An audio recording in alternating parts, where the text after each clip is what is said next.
Some of the nuts and bolts are very hard to get to on the exhaust system, so you may need some unusually shaped wrenches such as these. The first step is we need to remove the stock exhaust system. This video shows some of the bolts holding it together. The stock exhaust system is very heavy. Replacing it with almost any brand is going to save a lot of weight on the bike. Take note, it's got a lot of clamps and bolts holding it in place, and especially the headers are very hard to get to. You can see little nuts protruding out of the cylinder heads holding on the headers. Then another important thing to be aware of are the O2 sensors shown here.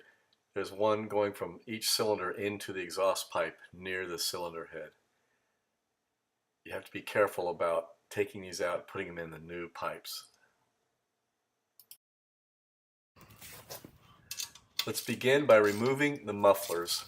There's several bolts and clamps holding them in place. You want to loosen the clamps quite a bit so you have plenty of room to maneuver and pull the pipes off.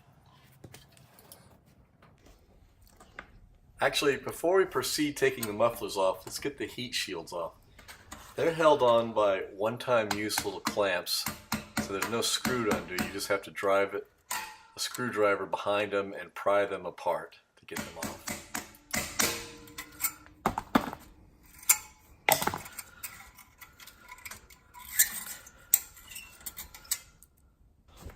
Each heat shield has several of these clamps.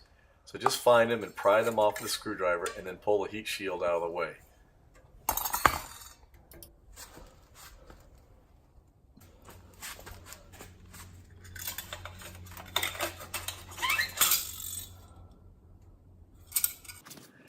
Now that the heat shields are out of the way, make sure these clamps holding the mufflers on are loose and pull them out of the way so you can remove the mufflers. There are two bolts holding the mufflers onto a bracket that goes by the rear brake. Remove these two bolts and you will now be able to remove the mufflers. Of course, the mufflers don't want to just fall off. You're going to have to pry them off.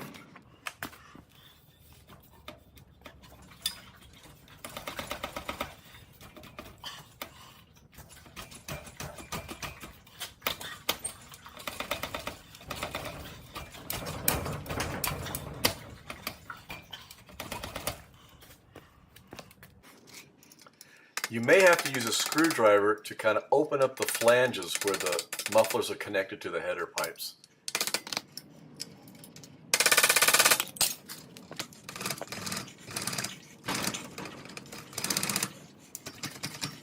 Finally, with lots of wiggling and pulling, they will come off. See how easy that was? Remove the two large muffler clamps just to get them out of your way. And then there's another bolt that attaches the two headers together. You want to get that clamp really loose.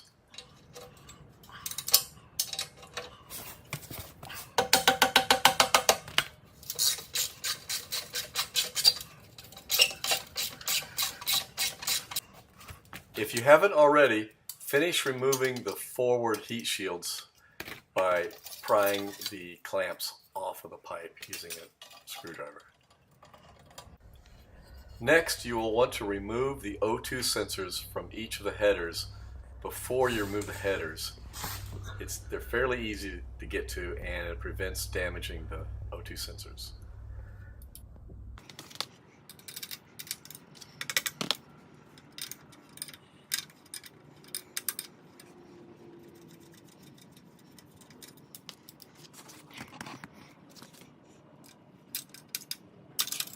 Once you remove the two O2 sensors, just lay them to the side.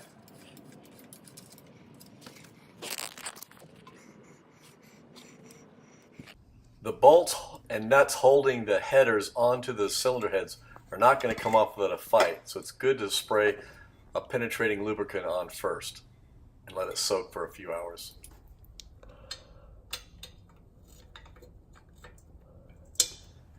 Each of the 4 bolts holding on the 2 headers to the cylinder heads will require various wrenches to get in there and get a good torque angle against the nut. But just keep trying different wrenches until you can get a good turn and they'll come out.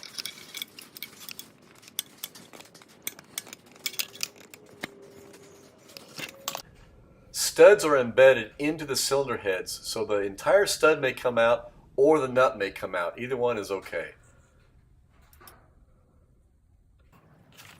You want to use a screwdriver to pry open the flanges where the two headers are joined together, because you want to be able to rotate this later. And then also remove another nut that's holding the two headers onto a frame brace.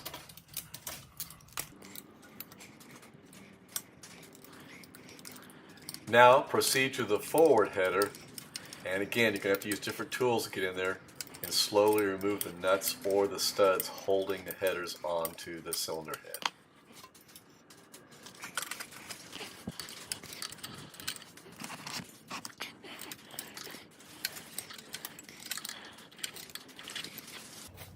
Finally, everything is loose and you can begin to remove the two header pipes. But they don't come off as one piece very easily. You'll want to start getting them off the studs, and then as you get the rear one off, of course don't forget to remove that bolt, twist it a little bit to get it out of the way, and then you can pull the forward one out. If any of the header bolts came out, be sure to reinsert them and get them threaded in at least 4 or 5 thread counts.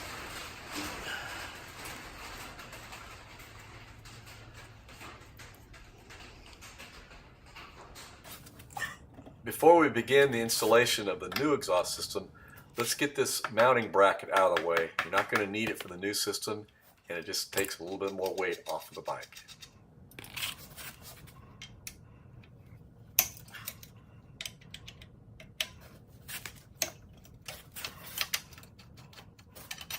Before installing the new system, you're going to need donut gaskets that go between the header pipes and the cylinder heads. In many cases you can reuse them, so inspect it. A lot of people think you should always replace them, but either way, make sure you've got good gaskets. Okay, finally we get to the fun part, assembling and putting the new exhaust system in. The first thing you want to do is insert the O2 sensors and tighten them into the bung that's attached to the headers.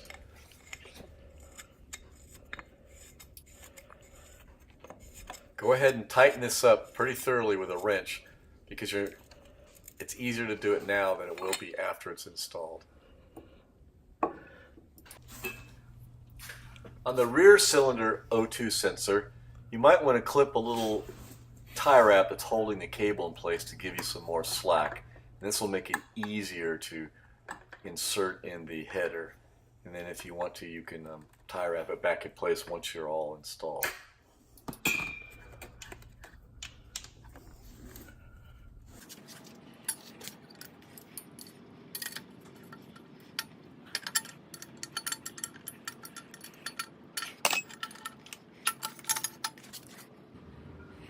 You'll probably want to flare open the front connection just a little bit so it'll slide in place easier.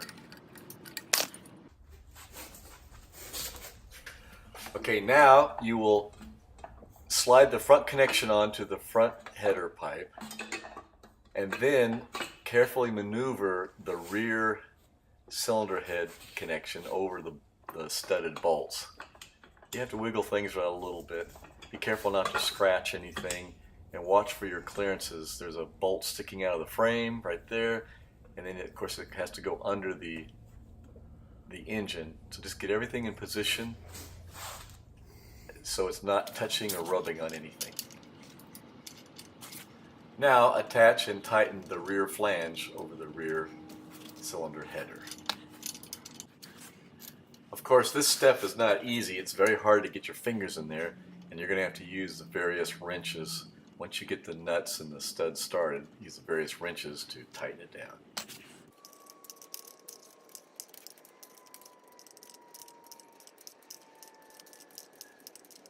As you tighten the nuts holding the flanges against the cylinder heads, try to tighten it up evenly so the flange is parallel to the landing. That way you'll get a flush fit. The next step is slide the clamp up to the front connection of pipes and position it so that the screw is kind of hidden as much as possible, but you can still get a wrench in there, and then tighten that up very good.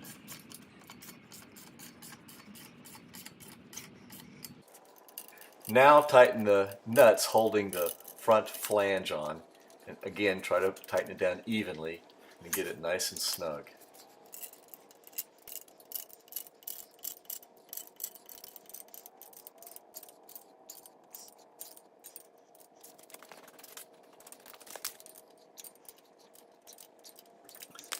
Once the front flange is tightened, you want to put a little bit more tightening onto that clamp to seal those two pipes together. Okay, now check to make sure the pipe is not touching or going to rub on anything while it's vibrating, and go back and kind of retighten all your nuts and bolts so you have a very secure connection.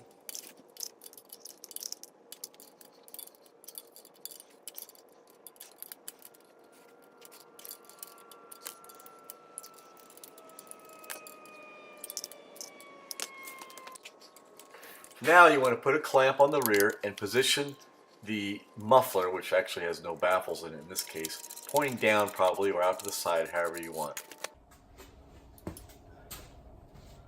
And finally, the fun part. You get to start it up and see what your new system sounds like.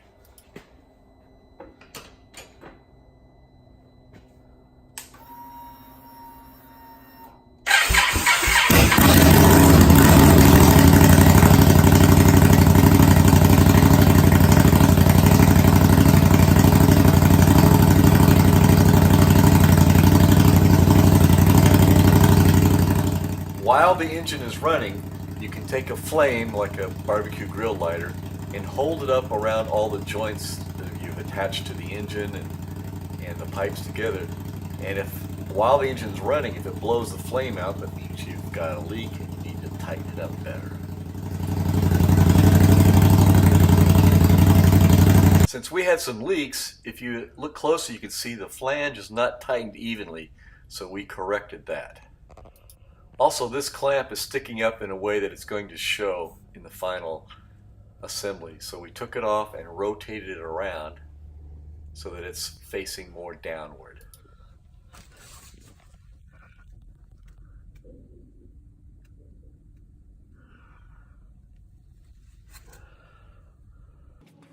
Once you have the leaks worked out, you can now put the heat shields on. They have little clamps that go through little slots in the back of them. And you just want to screw them down tight so they're held in place, starting at the back and working forward because they overlap kind of like shingles.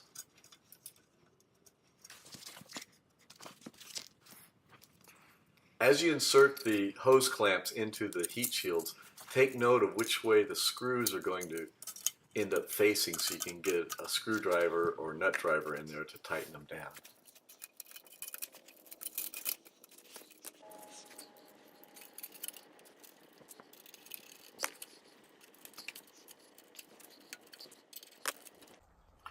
After everything is in place, you can inspect your beautiful work, and you don't have to tell anybody how many stupid mistakes you made putting bolts in backwards and so on, like we did making this video, but of course we edit out all the mistakes.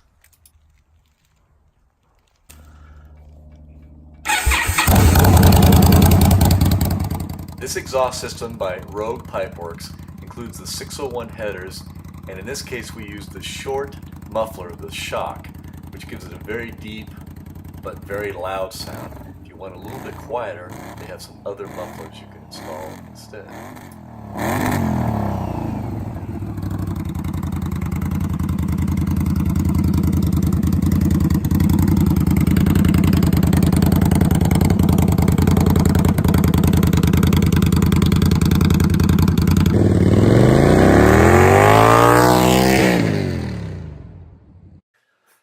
Hope you enjoyed the video. We hope you enjoy using this exhaust system by Rogue Pipeworks, available at indianaftermarket.com. Thank you.